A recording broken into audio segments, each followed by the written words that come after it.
Sir मैं जय Mishra Nitiraj Tata motor का कस्टमर एडवाइजर। ये सर हमारा विजिटिंग कार्ड है। ये टाटा कर्व है जो हाल ही में लॉन्च हुई है। बिल्कुल सर, ये हमारा कर्व है। ये कौन से ये मॉडल पे प्लेटफॉर्म पे कूपे एसयूवी है सर, ये हमारा। Yes sir.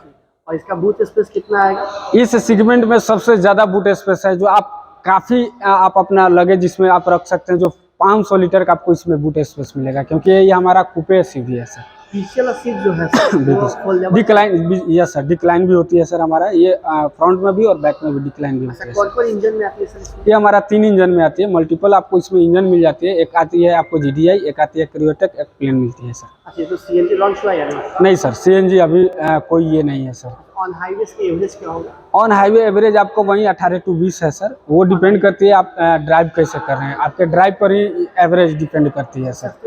सेफ्टी में सर 5 स्टार रेटिंग मिलती है। जीएन कैप और बीएन कैप इंटरनेशनल मार्केट में भी और नेशनल मार्केट में भी आपको 5 स्टार रेटिंग मिला हुआ है सर। बहुत धन्यवाद। Thank you.